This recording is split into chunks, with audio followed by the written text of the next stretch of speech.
గతంలో ఆడుదాం ఆంధ్ర అని చేసి దాని మీద ఖర్చు పెట్టే అంశాల గురించి వాటి గురించి చాలా విమర్శలు వచ్చినాయి. రోజా గారి మీద కూడా కేసు రిజిస్టర్ అయింది. అట్లాగే నిర్వాహకుల మీద కూడా కేసు రిజిస్టర్ అయింది. కానీ ఇప్పుడు చాలా రోజుల తర్వాత ఒక మంచి పని ఏం చేసింది ఈ ఆంధ్రప్రదేశ్ కూటమి ప్రభుత్వం, ఈ శాసనసభ్యులకు, విధాన మండలి సభ్యులకు చాలా వెసులుబాటు కోసం ఒక రకంగా ఏంటంటే దాన్ని ఆట విడుపు అంటాం కదా, ఆట విడుపు కోసం వాళ్ళు ఇవాళ ఆటల పోటీలు పెట్టారు.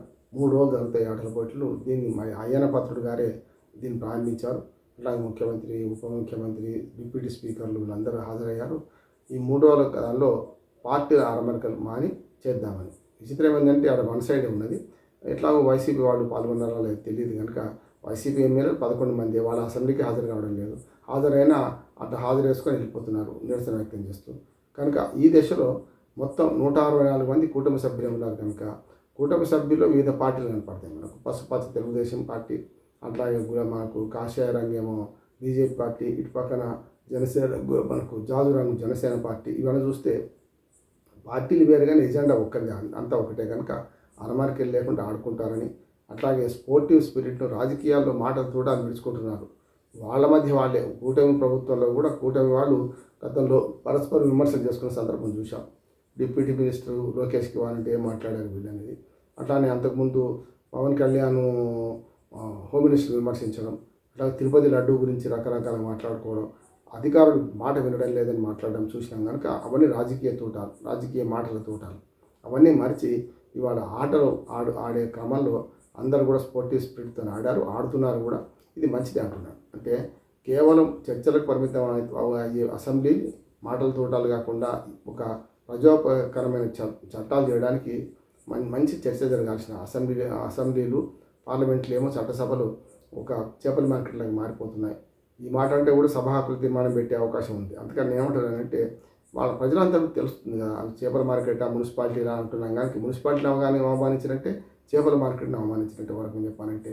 కనుక ఈ చట్టసభ సభ్యులు తమ మర్యాద మర్చి ఏది పడితే అది మాట్లాడుకోవడం, దుశ్శాసన సభలుగా మార్చడం గతంలో చూసాం. మనం తమిళనాడులో నుంచి చూసాం, ఆంధ్రప్రదేశ్లో చూసాం, పశ్చిమ బెంగాల్లో చూసాం.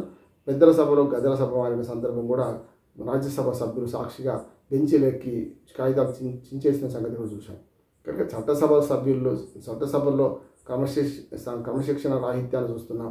కనీసం ఆట విడుపుకైనా బయటకు వచ్చినప్పుడు ఆటల్లో స్పోర్టివ్ స్పిరిట్ నేర్చుకుంటే అక్కడ సమాజంలో కూడా బాగుంటారు. అట్లాగే చట్టసభలో కూడా మంచిగా ప్రవర్తిస్తారు. అరమరికలు లేకుండా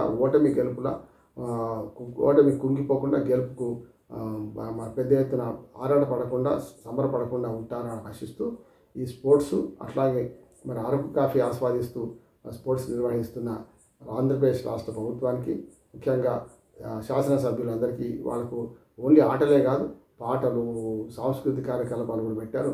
వాటిలో ఆసక్తి ఉన్న వాళ్ళు పాట పాడేవాళ్ళు ఉంటారు, మంచి మ్యూజిక్ చేసేవాళ్ళు ఉంటారు. ఇట్లాంటి వాళ్ళందరినీ కూడా పర్సనల్ ప్రతిభ బయటపడే అవకాశం ఉంటుంది. చట్టసభల్లో విస్తృతమైన అవకాశాలు ఉన్నాయి. బయట నేను చెప్పిన ఈ ఆటల్లో కానీ పాటల్లో కానీ వీటిల్లో మంచి అవకాశం ఉంటుంది కనుక ఈ అవకాశాన్ని సద్వినియోగం చేసుకొని దాని ద్వారా వాళ్ళ సమాజానికి సేవ చేయడానికి, లేకుంటే వాళ్ళ ఎక్స్ట్రా కరిక్యులర్ యాక్టివిటీస్ను బయట పెట్టుకోవడానికి వీలుంటుంది. వాళ్ళ పర్సనల్ టేస్ట్లను కూడా, వాళ్ళ అభిరుచులను కూడా, అంటే వృత్తి ప్రవృత్తి అంటాం కదా, ప్రవృత్తిలోని అభిరుచులను కూడా వాళ్ళు బయట పెట్టుకొని బయట లోకానికి, ప్రపంచానికి తెలిసే అవకాశం మంచిది ఉంటుంది కనుక గతంలో ఉమ్మడి ఆంధ్రప్రదేశ్లో జరిగిన ఇట్లాంటి క్రీడల పోటీలు, మన సాంస్కృతిక పోటీలు మళ్ళీ ఇప్పుడు విభజిత ఆంధ్రప్రదేశ్లో పెట్టినందుకు ఆంధ్రప్రదేశ్ ముఖ్యమంత్రి చంద్రబాబు నాయుడు గారిని అభినందిస్తూనే దీనిలో నేర్చుకోవాల్సింది చాలా ఉంది. స్పోర్టివ్ స్పిరిట్ నేర్చుకోండి.